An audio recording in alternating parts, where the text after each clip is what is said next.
thank you so much for being here with me and for sharing your story. I am really, really excited to hear it.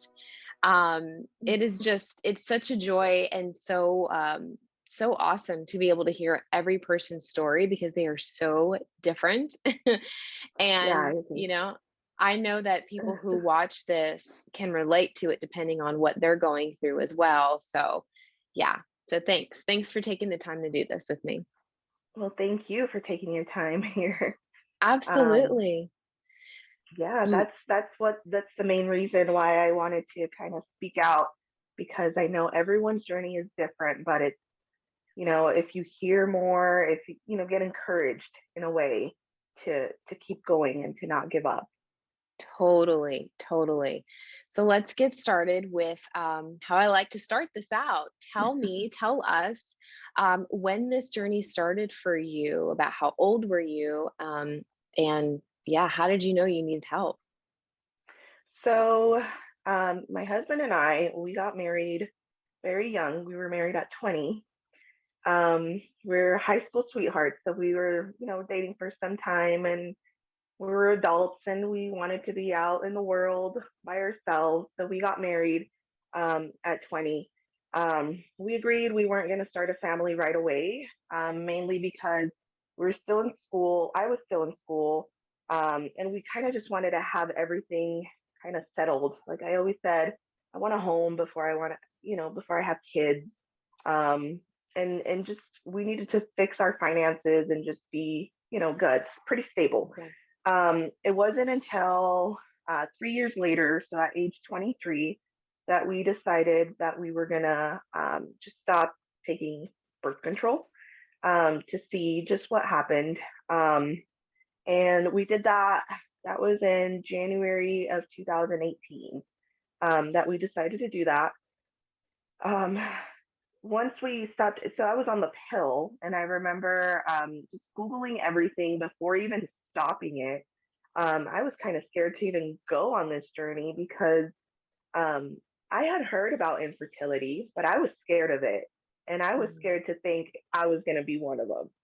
Wow. So I remember just coming off of it and just researching, okay, how long does it take my body to actually, get back, or how long is it going to be? And I remember reading like about 6 months. So, and throughout those 6 months, I was kind of like um, I like to know and plan ahead. So I was already doing the ovulation tests. I was doing them daily, like at the same time, Mm. every day. I was Googling stuff to see if there was anything that I could do to help my body get back on balance. Um, 6 months passed. Within those 6 months, I just got the withdrawal, like period bleeding, but I never actually got like an actual positive ovulation test. And I remember thinking, well, this isn't normal. Like I've met people who get pregnant 3 months later, and my body Right. isn't even ovulating. So I scheduled an appointment with my primary care doctor. And that's kind of where I started. And I let her know, hey, I've been off of it for 6 months. I've had spotting here and there, but it wasn't a period. So I was like, there's something wrong. There's something wrong. Yeah. Um, and I remember her just saying things, something like, oh, you're so young. You don't need to worry about it. She ran the blood work, and all she said was, oh, I think you have PCOS. And she gave me metformin. Um, and so I was a little kind of, I, I was kind of questioning it, um, the PCOS, because I mentioned to her that my sister had it. And then I felt like that's Mhm. kind of why she was like, oh, well, then you probably have it too, you know? Gotcha. But my labs and everything came back normal. So I was like, why do you, you know, why do you think this? She didn't really give me a clear answer. She was just like, well, metformin will help you, get your Mhm. period back, ovulate and stuff. And I was okay. So I took metformin for like a few weeks. Um, I was also still Googling like natural stuff. I was doing, going to like the Sprout store, getting the vitamins to see if maybe I can help my body too. Um, and then I started reading things about metformin that I was like, oh, I don't like these side effects. I was getting side effects as well as just like gastro and like it was very upsetting my stomach the whole time. Um, so I remember I stopped it. I stopped taking it and I just said, you know what, I'm just gonna do these natural things like these red raspberry leaf vitamins, Yeah. the prenatal vitamins, and see what happens. So I did that for a few months. Um, and then I kind of got, um, I would say I kind of got like frustrated with the time that it was taking. And then for me, it was kind of like, it was kind of pressuring in a way because it was like people were telling me, oh, you're so young, you don't need to worry about it. It's like believed that, oh, because you're young, you don't have an issue or you're not going to have an issue.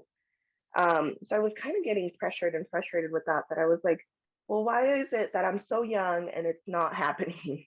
Right. So I believe it was in October of that same year, I went to an OB instead. So it was like, I'm just going to go to an OB to see what they tell me. Um, and the first OB that I went to, she pretty much just did the same thing as my primary care, just ran blood work, told me I should have been on metformin this whole time. And then just she did give me medication. I believe it was Provera, Hmm. um, the one that restarts like your cycle. And so Yes. in my mind, I was like, oh, great, this is what I needed. Like I needed something to just restart my cycle, have it all, from the beginning, brand new. And so we did that. But it still wasn't doing what it was supposed to. Like I still wasn't ovulating. I still wasn't getting my period within, time. Um, so I ended up going to another OB like 2 months later, because I didn't really feel like I liked um, that OB's kind of point of treatment or anything. And this other OB actually ran like PCOS labs. I had no idea that there was Okay. such things. Yeah. And so she actually ran like hormones instead of just, like your thyroid or your, just like the regular doctor PCP visits. Yeah. Um, and she actually did an ultrasound as well. Um, and so she determined, that's when she diagnosed me with the PCOS, where she said, Okay. yeah, you do have ovaries that look like PCOS. Um, I believe the higher hormone that I had was testosterone hormone was high, as well as the AMH was high. Um, and so she had told me, she said, well, once we find out what it is, then we can go ahead and treat it. And so by then I already knew that there was like, oh, there was letrozole and there was Clomid. And I was like, oh, she's probably just going to give me this. Um, she ended up telling me that she didn't feel comfortable with giving it to me because Mm. of my PCOS. So she wanted me to just see a fertility doctor instead.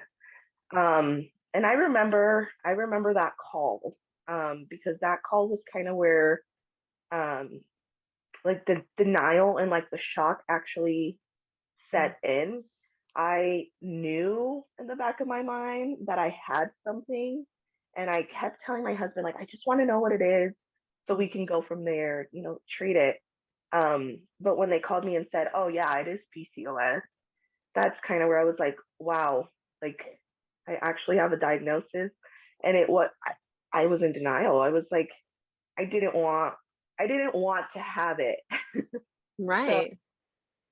um, I remember that day it was just, I lost it. Like I was at work, I went home early, I would just laid in bed and I was like, hopefully, in the morning it goes away or something. Right. Obviously it doesn't. And it kind of just had to, yeah, I just kind of had to, you know, set into the fact that I do have it. And now what are we going to do about it? Yeah. Um, and so around all of this time, um, my husband and I we still are, active church members. in the church. But nobody knew. I didn't want to make it public.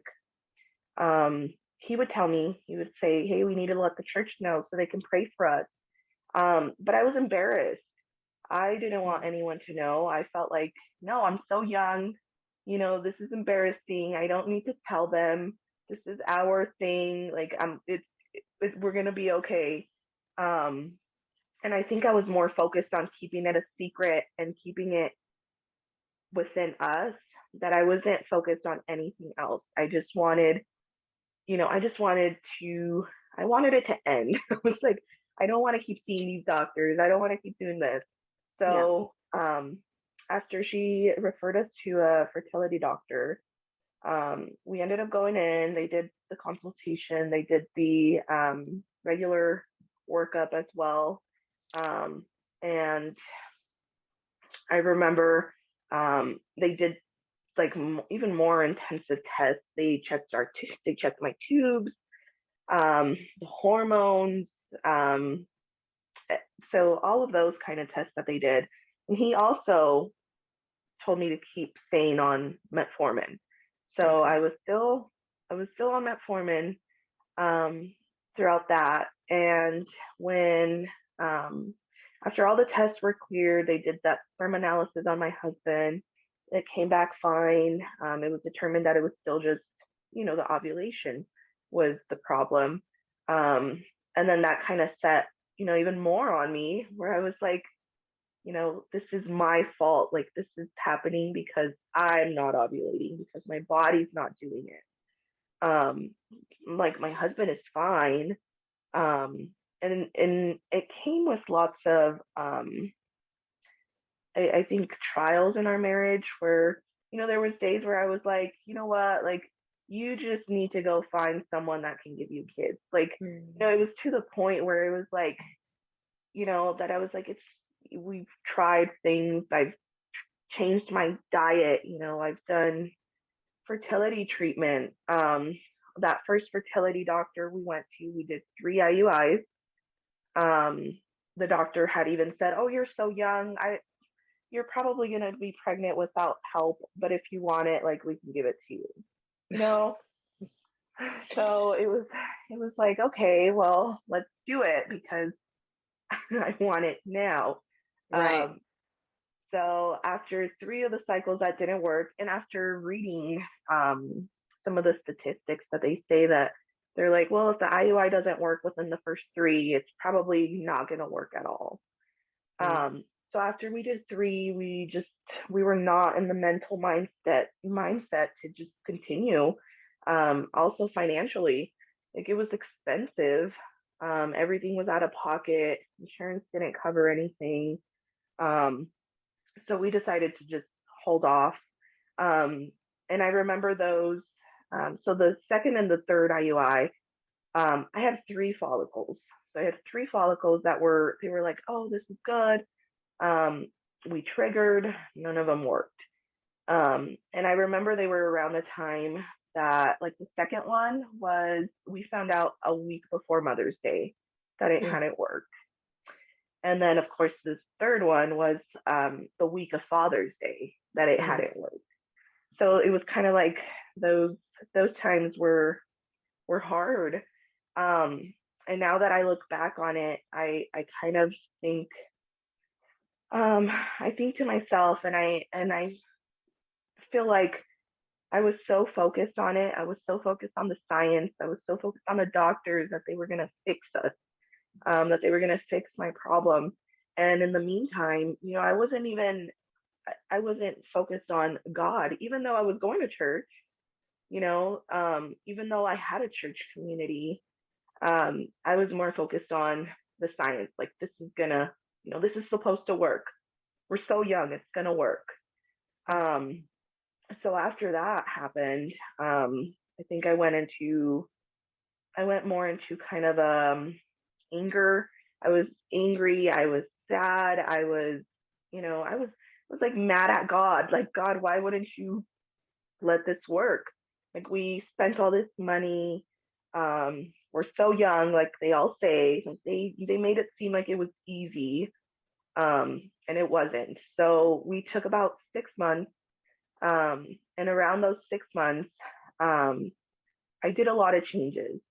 That's the time period where I started Googling other people. I started finding YouTube videos, um, where I found one of your YouTube videos, where it talked about infertility and God, and how God doesn't, didn't want infertility on people, and how God, just as I remember listening to a preaching too, where it said, um, just like we treat a heart disease, just like we treat, anything else wrong with the body, why wouldn't we treat, the reproductive system if it's in our body as well? And that's kind of where I just held on to that. And I was like, you know what, like, it's true. I have a problem and I need help. I need help fixing it. So I started getting more involved as far as like praying and preaching and reading. Quotes were all over, so I could remember them so that my heart can actually believe them. Yeah. And then things started happening where, um, I felt that God was actually pushing us again towards infertility treatments. I started seeing things kind of, or getting messages from people, um, in church with our promise that it was going to happen. It was just going to be on His time. And so, I just held on to that.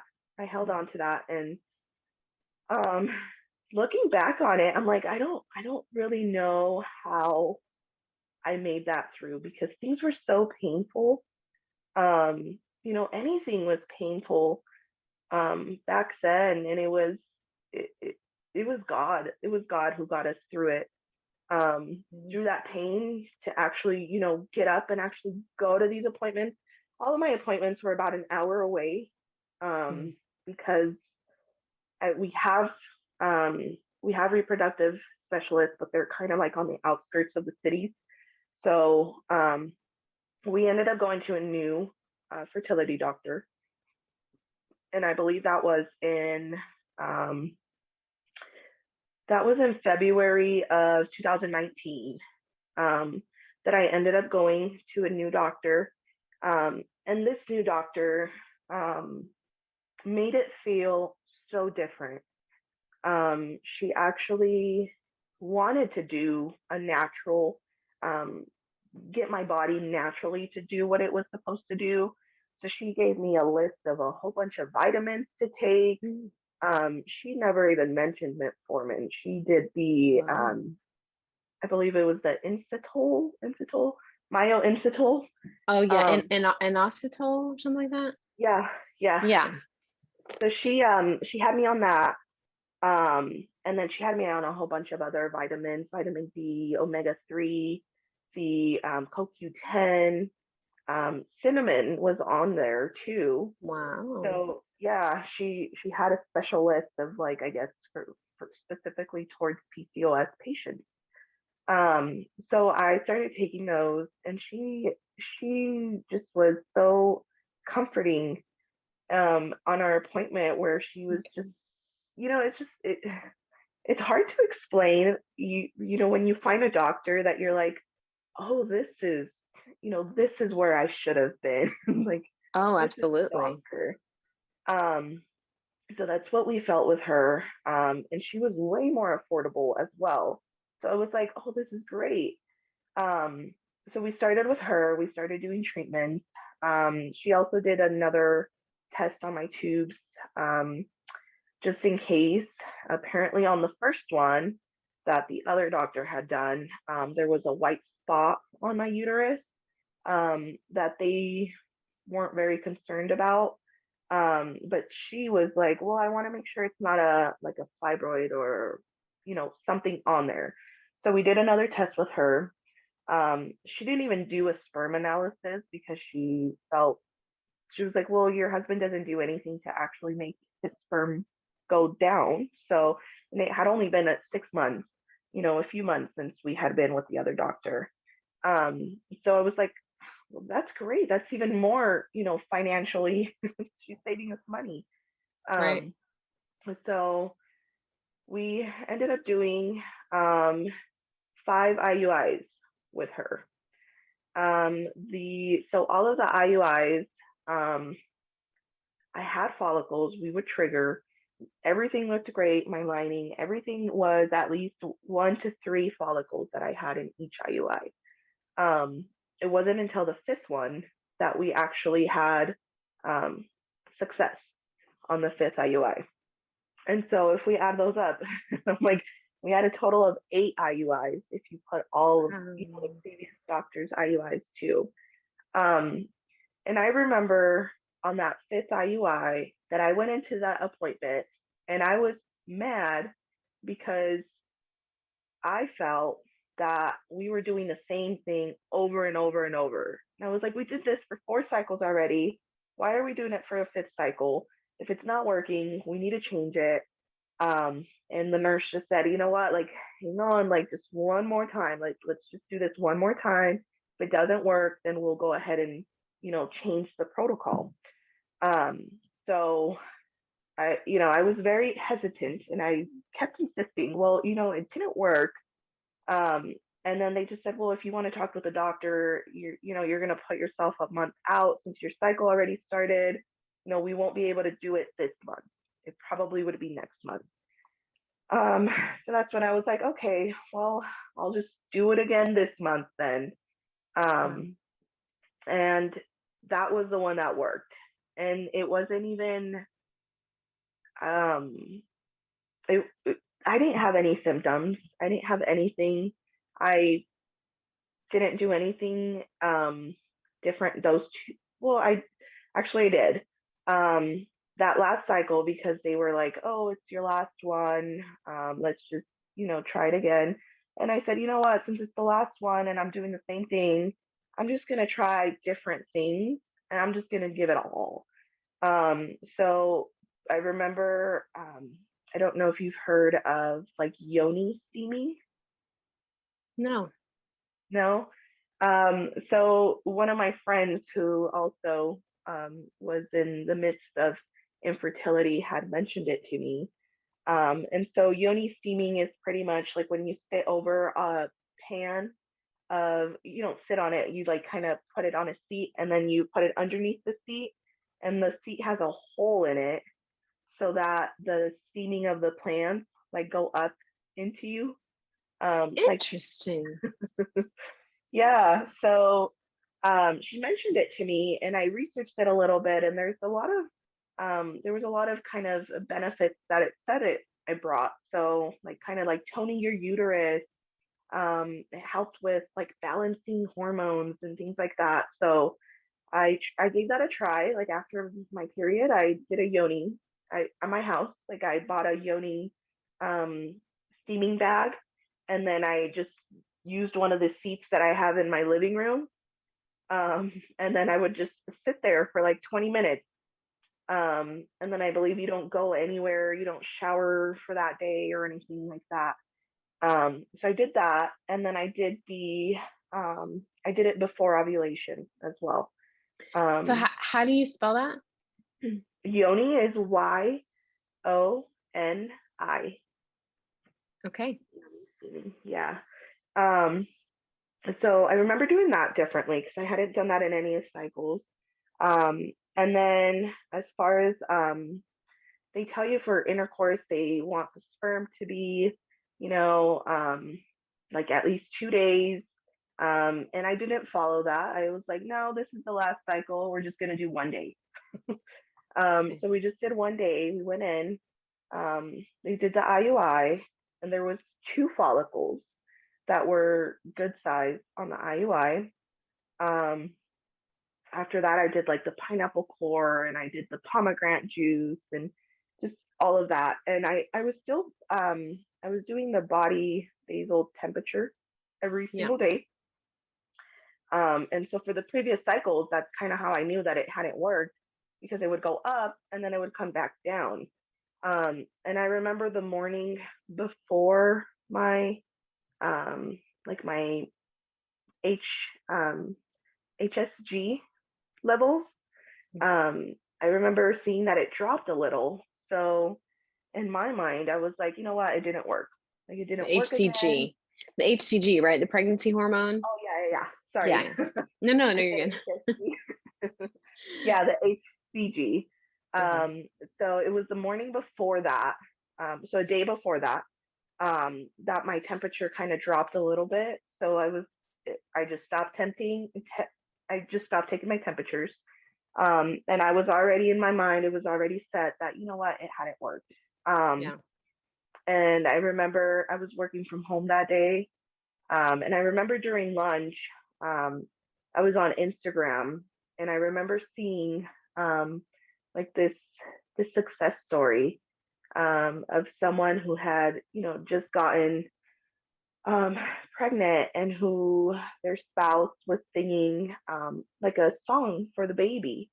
And I remember seeing that and I lost it. I was like, oh my gosh, like here I was crying in my living room and I was like, you know what, I'm just gonna go test because I just need this.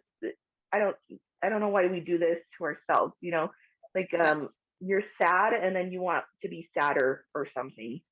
Um so I went to my bathroom and I was like, I'm just gonna test just so that I'm sadder and I can get this over with.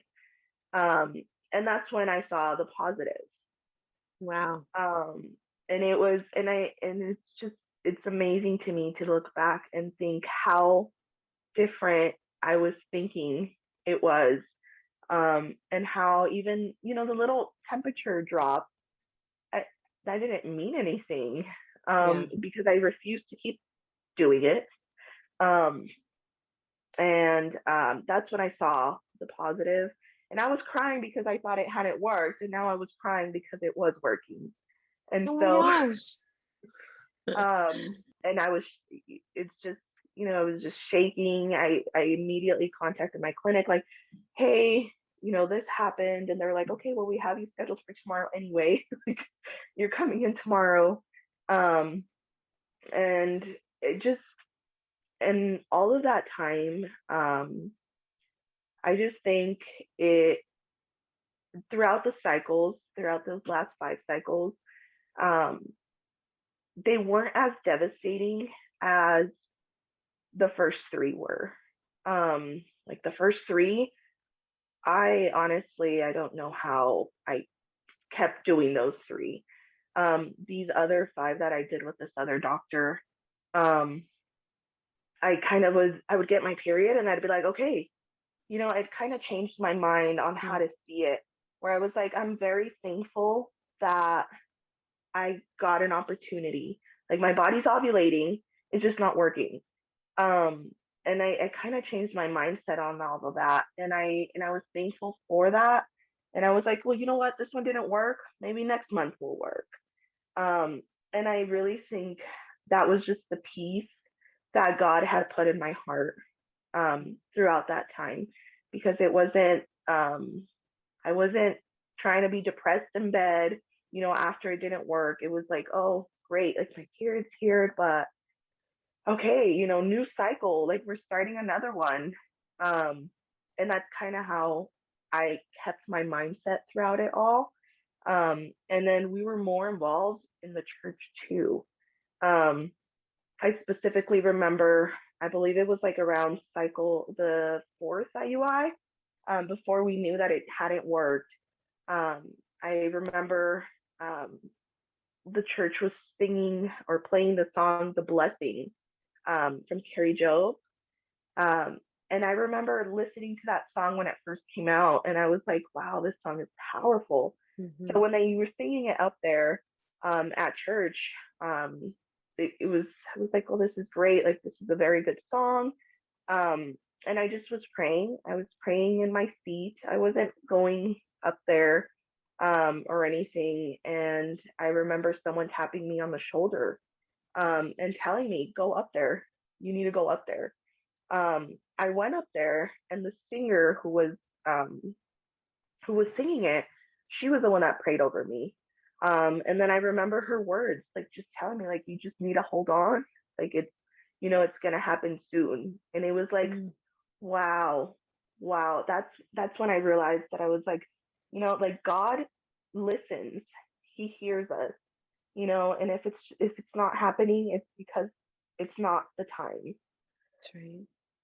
So, um, we after it worked, um, we went ahead and let the church know. Um, and then that's, everyone blessed or prayed over us. Um, 4 weeks later, we found it was twins. It Oh was my actually gosh. both. Yeah, so both of them actually worked. Um, and we are expecting a boy and a girl. Um, Oh, we're currently 26 weeks along. wow. Oh my gosh, that's so exciting. Congratulations. Thank you. I just, overall for my story, there was hard times. There was dark times. And I just want to, just share it that way. Um, Yeah. other women, other stories, other families can hold on and can kind of seek, only that peace that God can give you. Yeah. Because God is the one that gives you the peace and the strength. Um, and no doubt about it, like the first three were totally different from the 5 IUIs that I did. And it was because of that. It was because I kind of invested more into it. I read the Bible, the stories, the miracles and the stories in the Bible, and just hold on to it, just held on to the promise that God had. Um, and eventually, it was going to happen. Wow. Oh, that is so cool. There's so many things that I hear when you tell me this story. I can relate in so many ways. When we started doing our IUIs and the first two didn't work, I was supposed to do three because that's standard protocol. Yeah. And I remember after the second time, I was like, I'm done. I was Yeah. devastated. I was angry. And I put it down. I put it down for years, and we didn't do infertility treatments for a long time. So I totally understand that headspace that you were in, but I think it's so amazing how, because you mentioned like the first three, the statistics and how you believed in that whole thing. Well, hey, if it's not going to work for the first three, it's not going to work at all. But then how that Hmm. mindset changed for you, and perhaps, seeing a different doctor, a doctor who wanted to do things differently, it's like your mindset changed. And I know for me, not having any hope at all keeps me in a place where I'm just like, well, what's the point? In a dark, dark place. But having hope, and I believe that hope comes from the Lord. Hmm. Having that hope, there's nothing like it. And there's something about taking the time to press into Him, your relationship with Him, reading the word, worshiping, taking that time to just lean into Him. Um, because he, more than anything, he just wants you. He wants a relationship with you. He wants to be close to you, and with that comes many wonderful things. Yeah, and I you and I know think back and I'm like, if the first three would have worked, I probably wouldn't have gotten, right. so into the word. I probably wouldn't have, even looked for preaching, Yeah, even worship music, like that's literally all I listen to. Um, in the car, me too. that's literally all I listen to on my way to work or on my way back. And I remember just every morning before going into work, like listening to a worship song. And if a song came up and it was touching and I'm crying on my way to work, but it's just you, the relationship that you get with God, it really helps. It really Yeah. helps and it makes you stronger. Um, and you pull strength from you don't even know where. Like it's just God gives it to you. Um, Yeah. and and I remember those 6 months before going into those 5 IUIs, that new doctor. Um, that's what I was doing. That is what I was doing those 6 months. And I remember telling my husband, like, hey, I feel like we should go see another doctor. And um, he was more on the side where, well, God's gonna make it happen if it's gonna happen, you know. But then that's when I was like, well, you know what? Like, this is, this is also a body organ that needs help. Um, Yeah. just like we treat heart, just like we treat diabetes. It was like, this needs to be treated too, or some sort of way.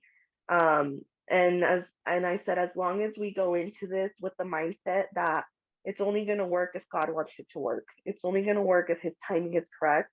And we need to have our focus on Him and not the science, like how I Yeah. had it the first time. Yeah. Yeah. That's so good, girl. You're speaking to me because I feel it 100%. That's exactly where I was, and looking at the just my path and the journey, I just like you, and I'm sure a lot of girls who see this and who believe and have faith can just testify that there's so much truth to that. And I hope that it's encouraging for other women who feel lost or who feel angry at the Lord. I know when I chose to not look at my infertility as something that God gave me and realize that it wasn't something that God gave me, um, it's just something that unfortunately I ended up developing Yeah. in this world. But I do believe, I don't believe He gave it to us or He gives it to you, but I do believe He can use it for His Yeah. glory, just like we're talking about it right now. I believe that it's used for us to press in even more, right? Well, we have Yeah. this issue, so let's press in and let's just focus on Him versus focusing on what's going on in the body, and just trust in Him that He's going to make it work for our good. Yeah. And He does. And it's in, like you said, it's a matter of timing. It really is. I used to think, God, my prayers are just hitting the ceiling and you're not answering my Hmm. prayers. But now I understand that He was just saying, not yet, not Yeah. yet. I know that you want this so badly and you want it now, but there are things that I'm still working through you and in your life. And it's just not time yet. So how about you focus on me? And how about you focus on other things that I'm doing in your life? And that stuff will come. And it's hard. It's hard when you It feel like is. you're ready, you know? Yeah. And it's also, I think, was the like Thanksgiving. So God says in His word that you should, come to Him with Thanksgiving. Yeah. And that kind of changed my mindset too. I remember waking up every morning and saying, okay, God, one day closer, one day closer. Instead Yeah. of, thinking negative, like, oh God, it's like another day or something. It's like Right. we're one day closer. Um, and then just overall, just being thankful for everything else in our life. Like, around the waiting time, we purchased our first home. Mm. We and I remember saying, I used to say, I don't want to have kids until I have my home. And I had Yeah. my home. Um, and we purchased a bigger, family vehicle because we thought it was going to happen quickly. But we purchased that vehicle and now we're pretty close to paying it off. Cool. Um, so, like things like that, where it was, if you think about it, I was like, well, God was in a way um, giving me what I had asked in the time that that He felt that it was appropriate. I don't know if I would have been able to buy a home, if we would have had children before buying a home. Um, and then especially with twins now, like, twins changes everything. Um, and it was just, when we think about it too, um, and all of my IUIs, I had multiple follicles. None of them would work. So never in my mind was I thinking, oh, it's going to be two of them. No, we were just told, oh, because you have PCOS, your egg quality can be pretty low. So since Mm. you have two follicles, that raises your chance. Hopefully, at least one can work. And for it to be two, and at the same time, it was just, it's just It's incredible. Um, when you say that, I hear, the verse of how, or, and in the Old Testament, how the promise is given that after the locusts have come and eaten everything from the land, how the Lord will come and restore and pay you back everything that was taken from you. And Yeah. I can't help but think about that with twins. You know, the Lord has redeemed you and restoring what was stolen, and He has blessed you with two, which I think is so amazing. Yeah. Um, would you like to share the doctor that you like, and where you are at, or like the location of where you are, so that if anybody would like to know, where you went, Yeah. they'd like to go? Yeah. So I saw her name is Dr. Amber. Um, ooh, I forgot her last name. That's okay. Like Dr. Amber. But she's at so I live in Colorado, and she's located in Inglewood, Colorado. Okay, So she's for the clinic is Denver Fertility Albrecht's Women's Care. okay, Um, so cool. that's the clinic. And I live north of like Denver. So that's why I was like, it took about like an hour to get to her, especially with traffic. And Okay. oh, we have to go through right across the city to get to her. Mm. Um, and even working, I was working even 45 minutes from my house, more north. So that was almost 2 hours that I was Wow. that I was traveling Wow. to her. Yeah. Well, it sounds like she was worth it, Great. though. Yeah. Yeah, definitely. I it was just a different feeling in that clinic. Um the nurses, you still speak with the nurse, but they're so on top of it. You send a question and you're going to get a response within a few hours by That's the great. latest. Um they and it didn't feel to me the first clinic kind of felt that because I wasn't doing IVF, it was kind of like, oh, you're just doing an IUI, like Mm, it's just yeah, something. Um, and here it didn't feel like that. Here it felt like everybody was, going through something. And they were there, like the nurses and doctors were there to help you. Um, yeah, they were great. They even allowed my good, husband in for the first appointment. Um, in good. the midst of COVID. They hadn't Yeah. allowed him in at all, um, just to drop off his sperm analysis for the IUIs and then go Wow. go on. Um, but they actually let him in on that 8-week ultrasound where they told us it was twins. So Wow. yeah. That's amazing. So looking back, if you could tell your younger self something, anything, before your journey started, is there anything that you would have told that girl, before everything was said and done? Um, yeah, I would have probably tell myself to not be so naive. It's not school just teaches you, oh, you have sex and you get pregnant. That it's real. Infertility exists and it's more common than what we can even imagine. Yeah. So don't be, to not be too naive, into jumping into it thinking, oh, I was going to be pregnant in 3 months. Um, be patient with the timing. Um, and I would also say to not be so hard on yourself. Um, there's there's very dark times, and especially when it feels like it's your weight to carry, like you're the one that's holding back. In a sense, that's kind of how I felt a lot of times, Mhm. where it was, you know, I'm the problem, I'm the one holding it back.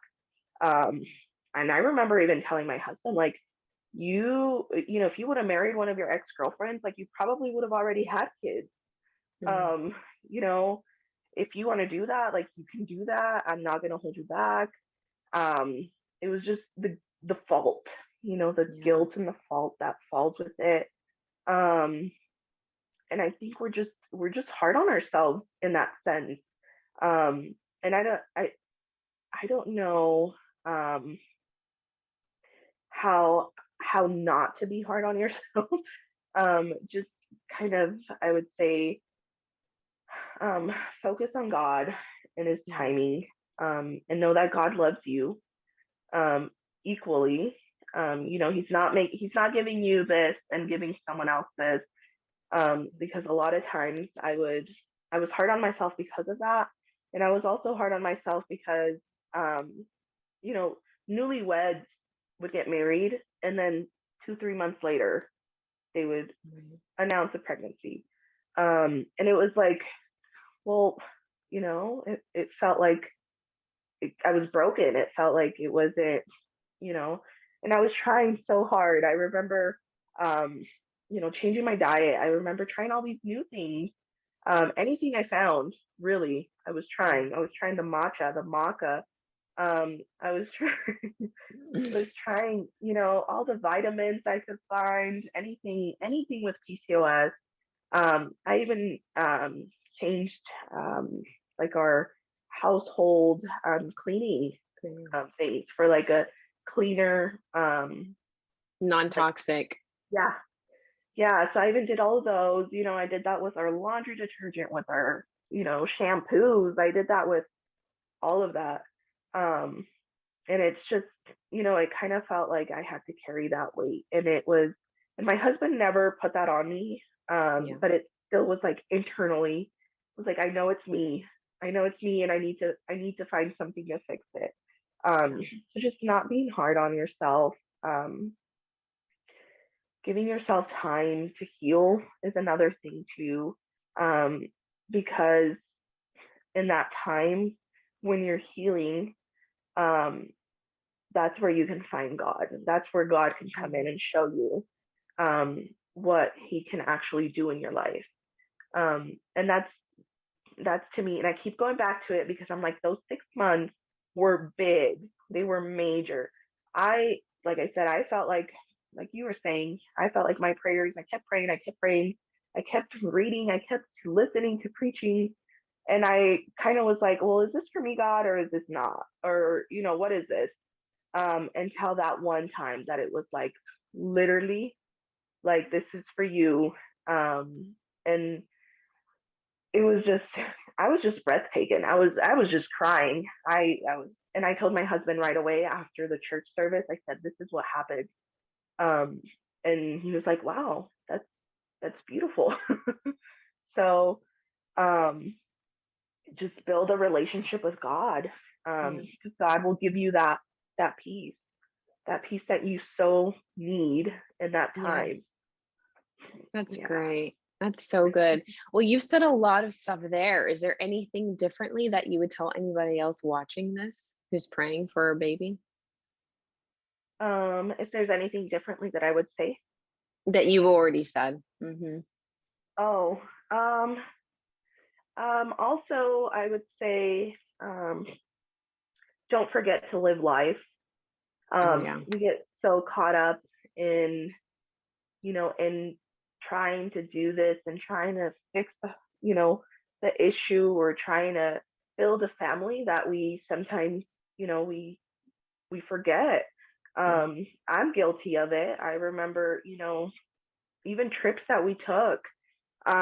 Anytime I saw like a family with children, it was already in my mind. It was already, it was already interfering with my day. Any Yeah. date nights, or anything like that, it was in the back of my mind. And I was just, I guess, not enjoying or living that moment just because I was thinking of that, Yeah. of how much I wanted that. And I just, you know, yeah. I do. I know exactly what that's like. And thanks again Thank for doing you. this and for sharing this with us. Thank you for giving me the time and space. Absolutely.